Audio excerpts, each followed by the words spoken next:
네, 안녕하세요. 오늘도 여러분 앞에 클린트 인사드립니다. 예. 오늘도 좀 어제와 같은 맥락인데요.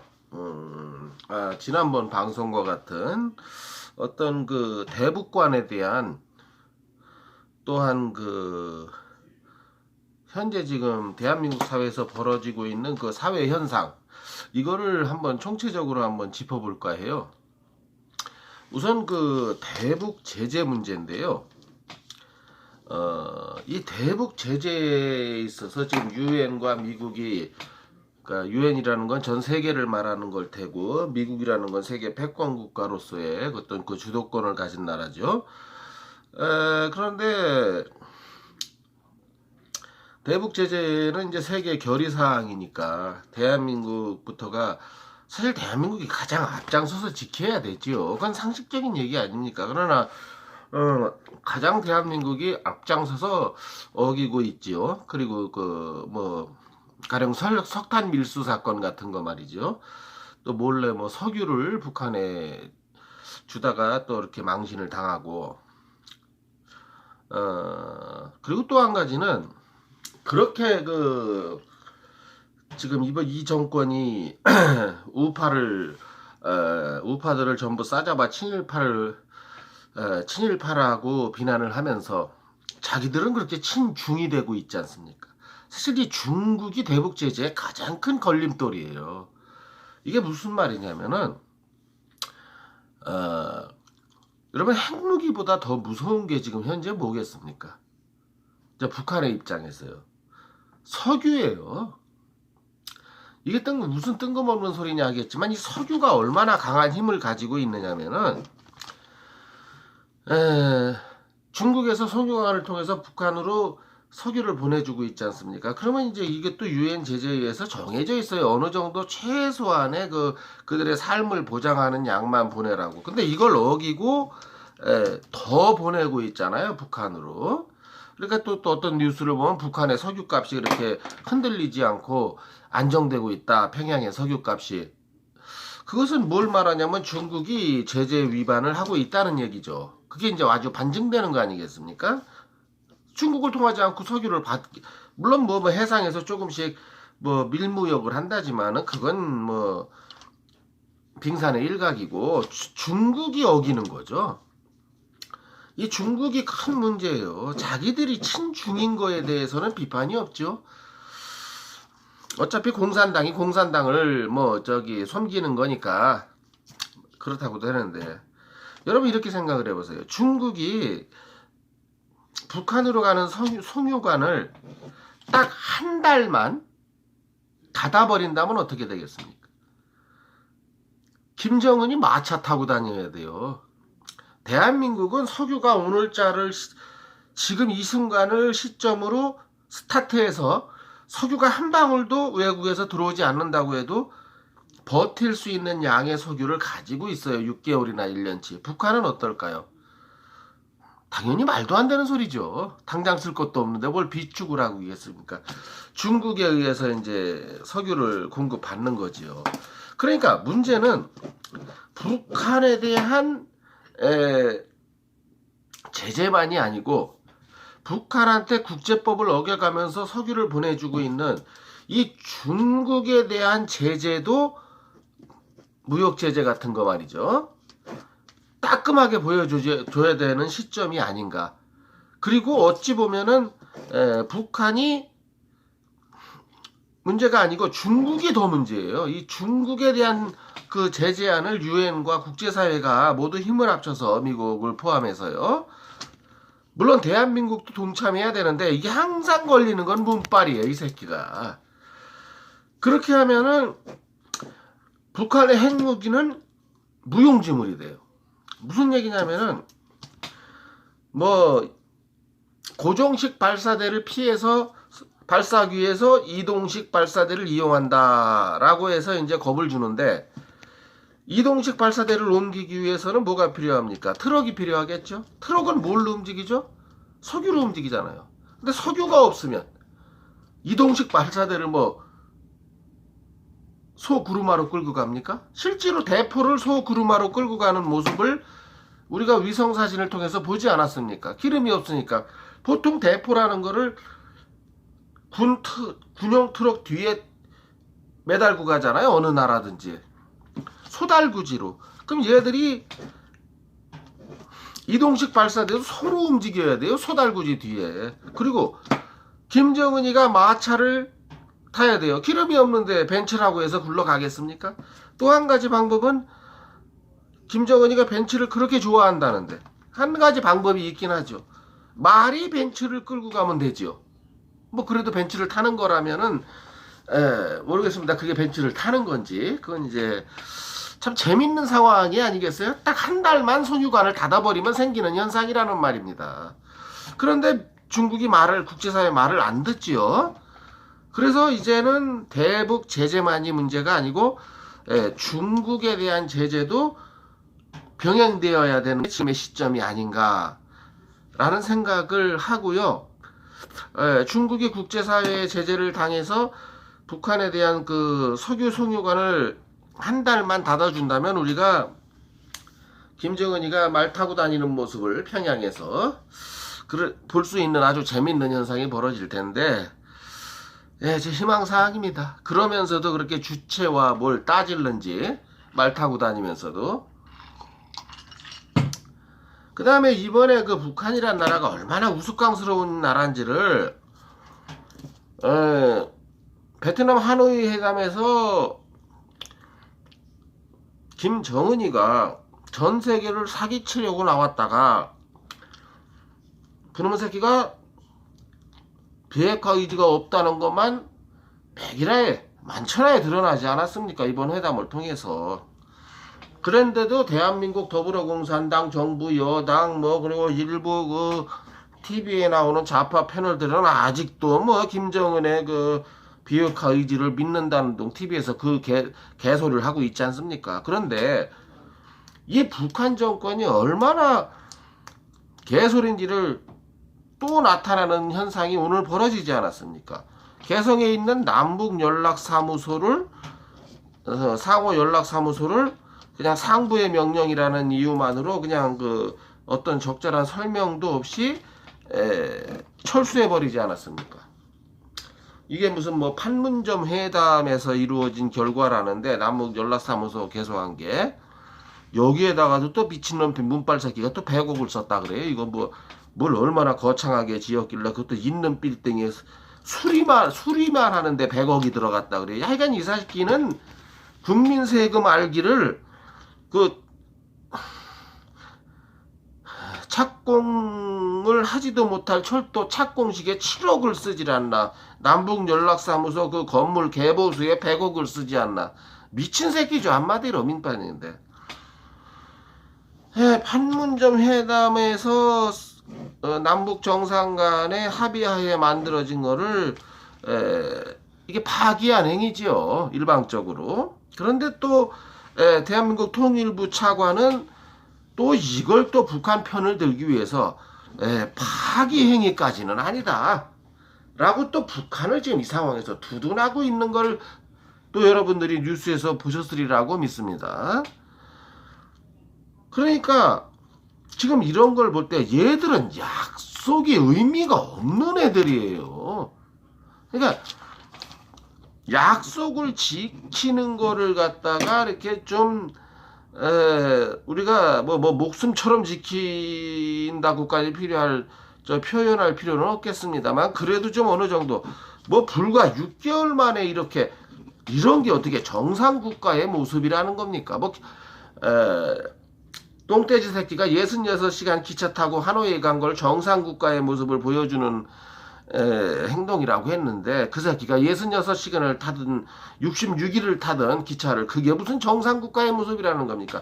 바로 이런 데서 정상국가가 아니라는 게 드러나지 않습니까? 수틀리면 그냥 이게 조폭들이 하는 짓이잖아요. 수틀리면 바로 등 돌리고 가는. 이게 뭐가 다르는 거예요? 그래서 이번에도 하노이 회담에서도 비핵화니 어쩌고 하면서 이제 그 고철덩어리 된 영변, 얘네들이 영변을 보여주겠다고 했을 때는 얼마나 다 이미 치워놨겠습니까? 다른 곳으로 옮길 거 다 옮기고요.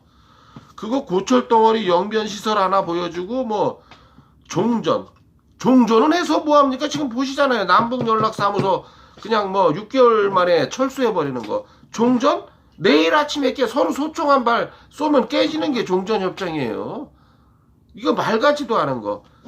그리고 이런 거를 주장한 게 대한민국, 이런 거를 이렇게 주도한 게 대한민국 그 백발마녀 같이 생긴 진짜 강경화 외무부 장관이라 그래요. 이거를. 이게 미국이 속아 넘어갈 줄 알고 이 아이디어를 북한에 준 게 다름 아닌 강경화라 그래요. 그러니 지금 대한민국 그 문빨의 모습이, 문빨 정권이 하고 있는 모습이, 이거 뭐 대한민국의 무슨 뭐 경제가 어떻게 되든 실업자가 어떻게 되든 이놈의 정권은 어떻게 된 게 오로지 북한밖에 모른단 말입니까? 또 북한밖에 모른다는 얘기가 또 황당무계한 게 났어. 저 포천 있잖아요. 경기도 포천 시장님이 이 더불어공산당 소속, 아니 포천시에 무슨 김일성 별장을 짓는다 그래요. 포천이 대한민국 땅이잖아요. 대한민국 땅에 김일성 별장이 웬 말입니까? 이게 무슨 역사의 유적지라는 거예요. 왜 역사의 유적지냐? 김일성이가 뭐 언제 포천 쪽을 지나간 적이 있나 봐요. 근데 이제 포천 쪽에 저 자연경관이 아름다운 데를 보면서 아우 저기다가 내 별장 하나 지었으면 좋겠다 이렇게 말을 했대요. 김일성이가. 거기가 어딘지 정확히 저는 모르겠습니다만은. 그래서 그곳이 역사의 유적지라고 포천시장이 거기다 김일성 별장을 짓겠다. 54억 원을 들여서. 아니 이게 포천시장 이 새끼가 미친놈 아닙니까? 54억 원을 가지고 지금 포천에 김일성 별장을 짓는다는 게 이게 제정신입니까? 이게 더불어공산당 소속 시장 의원들이 하는 짓을 보면 이게 진짜 이 자식들이 대한민국 국민이 맞는지. 그래서 포천 시민들의 엄청난 항의가 들어갔나 봐요. 당연하죠. 이거 항의를 안 하면 이건 대한민국 국민이 아니죠. 도대체 포천에다가 김일성 별장을 짓는다는 게. 그래서 뭐 꼭 실행하는 건 아니고 뭐 포천 시민 중에서 그렇게 좀 했으면 좋겠다는 제보가 들어와서 검토해봐. 나는 그 제보자를 대보라고 하고 싶어요. 누군지. 이거 진짜 제보한 자가 있다. 민족반역자고. 그리고 김일성이가 지나가면서 그 한마디 했다고 거기가 무슨 뭐 역사의 현장이라서 지금 대한민국 포천시장이 거기다가 김일성 별장을 짓는다는 게 이 발상부터가, 하여간 이 더불어공산당 소속의 그 의원은 말할 것도 없고 지난번 국회에서 보여줬던 그런 그 파행 모습, 이게 지금 도대체 이 새끼가 뭐예요? 지금 김정은한테 충성하고 있는 거 아니에요? 지금 나 좀 잘 봐달라고. 김정은한테 충성하는 게 곧 문빨에 대한 충성이잖아요. 지금 대한민국 전국이 그렇게 돌아가잖아요. 또 웃기는 거는 인천시의회가 있잖아요. 인천시의회 의원들이 결의안을 냈는데 뭐냐면은 메가다 장군의 그 인천 상륙작전 당시에 인천 시민들이, 사실 메가다 장군이 인천에다가 유엔군을 상륙시키기 위해서 포격을 시작했잖아요. 그래서 인민군을 제압하고 이제 지상군이 들어가는 작전 형태로. 그러니까 그 당시에 피해본 사람들이 있다. 뭐 포탄이라는 게 군인 민간인 피해서 떨어지는 건 아니니까 그 당시에 참 본의 아니게 돌아가신 분이 계시겠지요. 그러나 이거에 대한 손해배상을 해주라는 결의를 맺었다 그래요. 인천시의회에서. 그래서 제가 인천시의회 그 의원 분포도를 봤어요. 압도적 다수가 더불어공산당이에요. 소속이. 그리고 한두 명 자유한국당, 그리고 정의당이 한 명. 이 정의당은 뭐 더불어공산당이나 마찬가지니까 어차피 관제야당.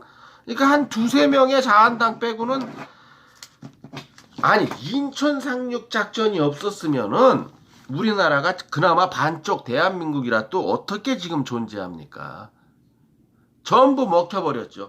부산 낙동강전선에서 부산밖에 남지 않았을 때 메가더 장군이 허리를 치고 들어간 거 아니에요. 그래서 그쪽 북한 괴뢰군을 양분을 내서 서로 교류를 못하게 해서 대한민국의 자유민주주의를 찾아준 전쟁인데, 여기에 대해서 무슨 미국이나 유엔을 상대로 해서 무슨 보상을 하라는 겁니까? 이 인천시의회 더불어공산당 소속 의원들 논리대로라면은 가만히 있는 남한을 침투해서 전쟁을 일으켜서 남한에 많은 사람이 죽였고 많은 사람을 학살하지 않았습니까? 아니, 소방관이 왜 반동입니까? 제 6.25 때 살아계셨던 분들한테 들은 증언이에요. 제가 여쭤봐서. 소방관이, 그들은 공무원이면 다 반동이라고.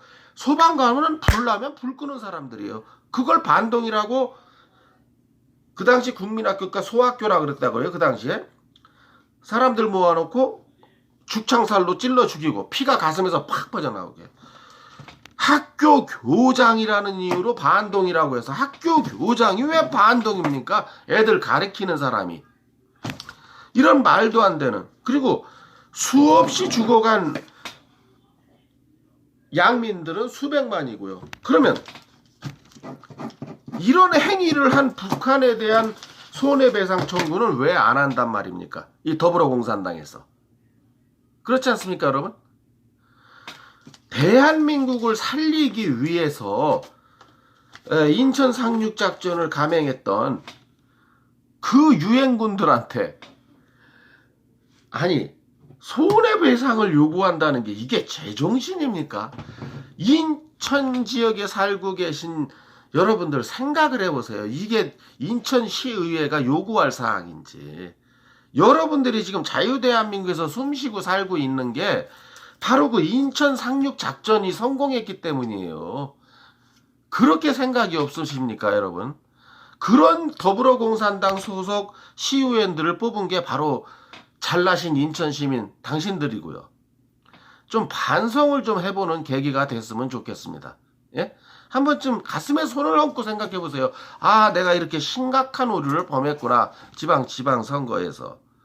그리고 또 오늘 서해 수호의 날이라고 해서 연평도 포격을 당해서 돌아가신 55명과 천안함 폭침으로 해서 우리 돌아가신 그 장병들, 이걸 추모하는 날인데, 작년에 이어 올해도 문빨이 역시 불참을 하고, 여당 대표인 이해찬도 불참을 하고,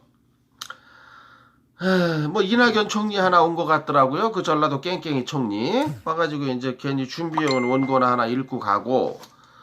자, 그래서 문빨이, 이해찬 이 새끼는 어디 갔는지, 최주봉, 탤런트 최주봉 닮은 놈이요.